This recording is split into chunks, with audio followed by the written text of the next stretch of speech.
ओम सूर्याय नमः। प्रेम से बोलिए सूर्य देवता की जय।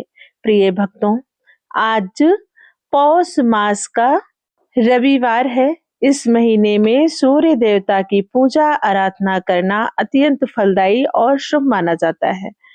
पौष रविवार के व्रत को करने से निसंतान दंपति को संतान की प्राप्ति होती है और भगवान सूर्य देव की कृपा प्राप्ति के लिए रविवार का दिन जो कि उन्हें समर्पित है, इस दिन इनकी पूजा आराधना करनी चाहिए। ज्योतिष शास्त्र के अनुसार 9 ग्रहों में सूर्य देव को राजा माना जाता है, जिनकी साधना आराधना करने से कुंडली के सभी दोष दूर हो जाते हैं। कुंडली में सूर्य आदि मजबूत अवस्था में हो तो व्यक्ति को समाज में खूब मान सम्मान और सुख समृद्धि मिलती है। साथ ही संतान सुख भी प्राप्त होता है। निसंतान को संतान की प्राप्ति होती है और जिसकी संतान है उसकी संतान अपने माता पिता को नाना प्रकार के सुख देती है और इस सुखमय जीवन को भोग कर इंसान को मोक्ष की प्राप्ति होती है।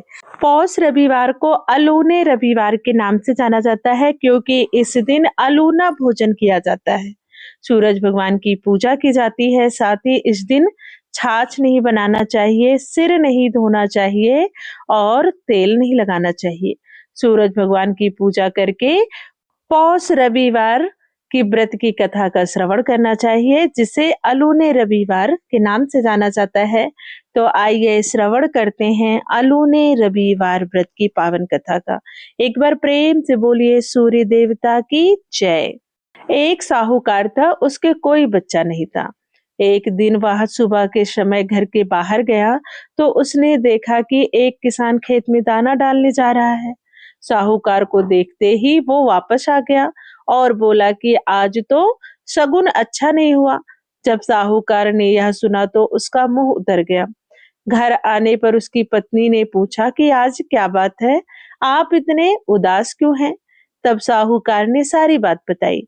तो पत्नी बोली, आज चिड़िया आई तो वे भी बोली, बच्चे नहीं तो दाना कहाँ से मिलेगा? कहकर उड़ गई। साहूकार को क्रोध आया। उसी दिन से वह सूरज भगवान की आराधना करने लगा। 12 वर्ष बीत गए। तब सूरज भगवान ने सोचा कि यदि भक्त की पुकार नहीं सुनी तो भगवान को कोई नहीं मानेगा। सूरज भगवान को दया आई। प्रकट होकर बोले, साहूकार, तेरे नसीब में बच्चा नहीं है, पर मेरे आशीर्वाद से तेरे घर एक कन्या जन्म लेगी। 9वें महीने उसके घर में एक कन्या ने जन्म लिया। जब नायन नहलाने आती तो कन्या हंसती मुस्कुराती। कन्या के मुस्कुराने से हीरे मोती गिरते। उन हीरे मोती को नायन लेकर चली जाती। 1.25 महीना बीत गया। जब साहूकार की पत्नी नायन से बोली कि अब इसे मैं नहला दूंगी। जब वह उसे नहलाने लगी तो बच्ची के हंसने पर हीरे मोती गिरे। अब वो समझ गई कि नायन ने तो खूब हीरे मोती इकट्ठे कर लिए होंगे। जब लड़की बड़ी हुई तो माँ बाप ने सोचा कि घर में धन तो बहुत है, हम अपनी बेटी को ऐसे लड़के के साथ ब्याहेंगे जो घर जमाई बनना पसंद करे और हम उसे अपने घर में घर जमाई रख लेंगे। उन्होंने एक गरीब लड़का ढूंढा और उसके साथ अपनी लड़की का विवाह कर दिया। माँ दिन उगते ही बेटी को उठाने जाती और उसका मुंह देखती। तब लड़की का पति बोला, अपने बीच सुबह सुबह माँ का क्या काम? तो लड़की बोली, माँ का नियम है कि वह सुबह होते ही मेरा मुख देखती हैं। दूसरे दिन वो सुबह उठा और उसका मुख देखा तो उसके मुंह से हीरे मोती बिखरे थे। अब वो समझ गया कि इसीलिए ही सासू माँ इसका मुख पहले देख लेती है। थोड़ी देर बाद लड़की की माँ आई तो हीरे मोती नहीं मिले। माँ समझ गई कि जमाई ने पहले ही बेटी का मुख देख लिया है और हीरे मोती उसे मिल गए हैं, अर्थात उसे पता चल गया है। माँ के मन में कपट आया। उसने एक आदमी को जमाई को जान लेने के लिए बुला लिया और कहा कि इसे तुम शीघ्र ही खत्म कर दो।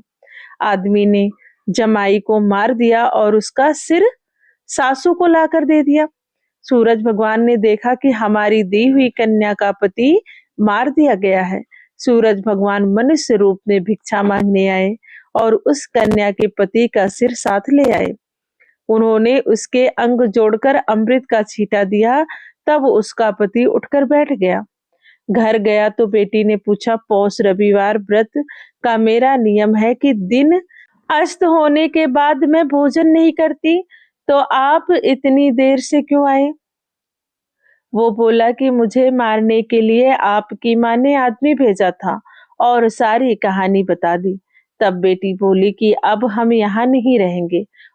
जो माँ मेरा सुहाग छीन ले वो किस काम की। बेटी अपने पति के साथ अलग घर में रहने लगी। उसके घर में सुख समृद्धि हो गई और उसकी माँ के घर में धीरे धीरे दरिद्रता आ गई। जैसे सूरज भगवान बेटी पर प्रसन्न हुए, वैसे हम सब पर प्रसन्न होना। प्रेम से बोलिए सूर्य देवता की जय। आइए अब दूसरी कथा का श्रवण करते हैं। प्राचीन काल में एक नगर में एक वृद्धा रहती थी।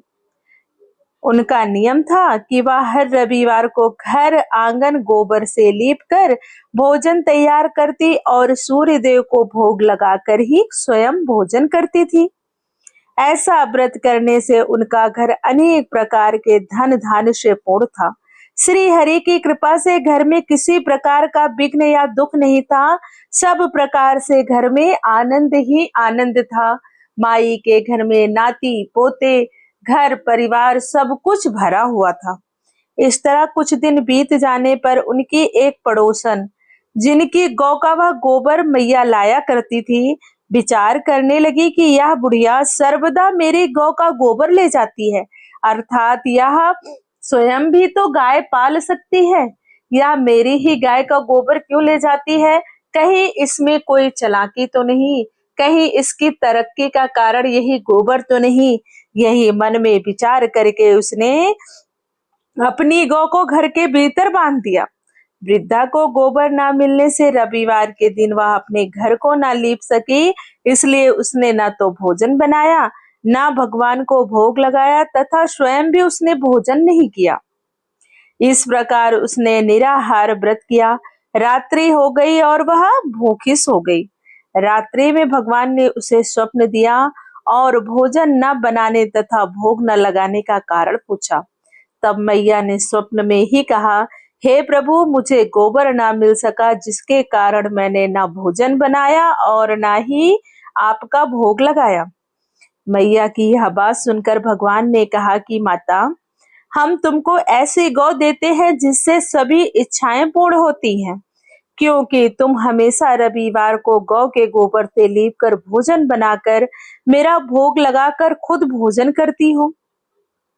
मैया, मैं आपकी इस भक्ति से बहुत प्रसन्न हूँ और इस भक्ति से प्रसन्न होकर मैं तुम्हें वरदान देता हूँ।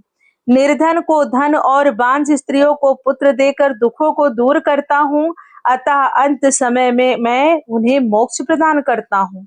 स्वप्न में ऐसा वरदान देकर भगवान तो अंतर ध्यान हो गए और वृद्धा की आंख खुली तो वह देखती है कि घर के आंगन में एक अति सुंदर गौ और बछड़ा बंधे हुए हैं।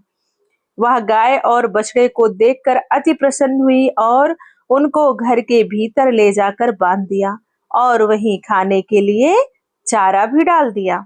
अब बुढ़िया माई की पड़ोसन ने देखा कि बुढ़िया के घर के बाहर एक अति सुंदर गौ और बछड़े को बंधा देखा, तो उसके द्वेष के कारण उसका हृदय जल उठा और उसने देखा कि गाय ने सोने का गोबर किया, तो वह उस गाय का गोबर ले गई और अपनी गाय का गोबर उसकी जगह रख गई।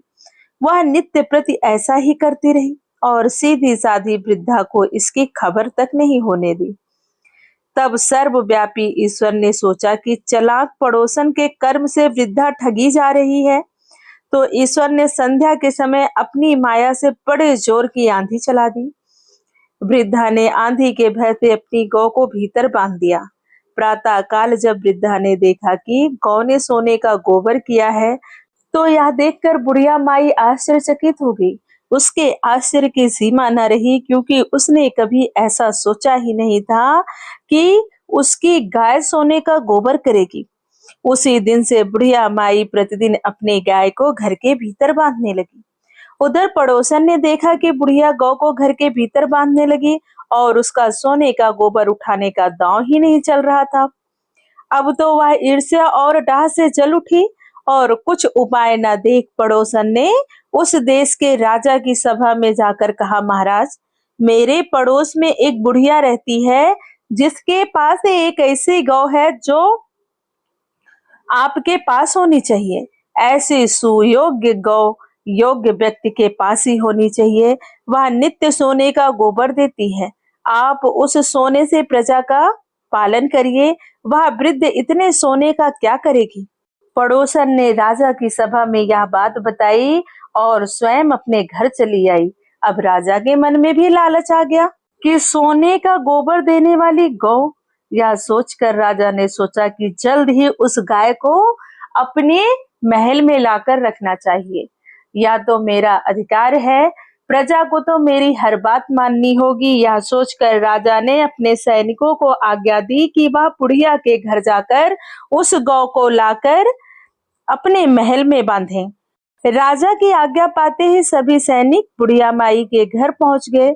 बुढ़िया माई प्रातः का समय था, भोग लगाकर स्वयं भोजन ग्रहण करने जा ही रही थी कि राजा के कर्मचारी गौ खोल कर ले गए। वृद्धा काफी रोई चिल्लाई, किंतु कर्मचारियों के समक्ष कोई क्या कहता। उस दिन गौ के वियोग में बुढ़िया माई ना खा सकी और रात भर रो रो कर ईश्वर से गौ को पुनः प्राप्त करने के लिए प्रार्थना करती रही। उधर राजा गौ को देखकर बहुत प्रसन्न हुआ, लेकिन सुबह जैसे ही वह उठा, सारा महल गोबर से भरा दिखाई देने लगा। यह देखकर राजा घबरा गया। भगवान ने रात्रि में राजा को स्वप्न में कहा कि हे राजा, गाय वृद्धा को लौटाने में ही तेरा भला है। हे राजा, मैं उस वृद्धा के रविवार के व्रत से प्रसन्न होकर उसे वह गाय दी थी। प्रातः होते ही राजा ने बुढ़िया माई को बुलाकर बहुत से धन के साथ सम्मान सहित गौ बछड़ा लौटा दिया। उसकी पड़ोसन को बुलाकर उचित दंड दिया। इतना करने के बाद राजा के महल से गंदगी दूर हुई। उसी दिन से राजा ने नगर वासियों को आदेश दिया कि राज्य की तथा अपनी समस्त मनोकामनाओं की पूर्ति के लिए रविवार का व्रत रखा करो। व्रत करने से नगर के लोग सुखी जीवन व्यतीत करने लगे। कोई भी बीमारी तथा प्राकृतिक का प्रकोप उस नगर पर नहीं होता था। सारी प्रजा सुखपूर्वक और आनंद से रहने लगी। प्रेम से बोलिए भगवान सूर्य देवता की जय, सभी देवी देवताओं की जय। एक समय की बात है कि दैत्यों और देवताओं में बहुत दुश्मनी बढ़ गई। दैत्यों ने सभी देवताओं को स्वर्ग से निकाल दिया और स्वयं स्वर्ग पर शासन करने लगे। वहां के राजा बन बैठे। देवराज इंद्र ने ये बात अपनी माता अदिति को बताई। अदिति ने भगवान सूर्य को प्रसन्न करने के लिए कठोर तपस्या की। उनकी तपस्या से प्रसन्न होकर भगवान सूर्य ने उनसे वरदान मांगने को कहा। माता अदिति ने उनसे कहा कि आप मेरे पुत्र रूप में उत्पन्न होइए। सूर्य भगवान ने तथास्तु कह दिया और अंतर ध्यान हो गए। एक बार अदिति और उनके पति प्रजापति कश्यप में किसी बात को लेकर कलह हो गई। अदिति उस समय गर्भवती थी। प्रजापति कश्यप ने उनके गर्भ में पल रहे बालक को मृत कह दिया।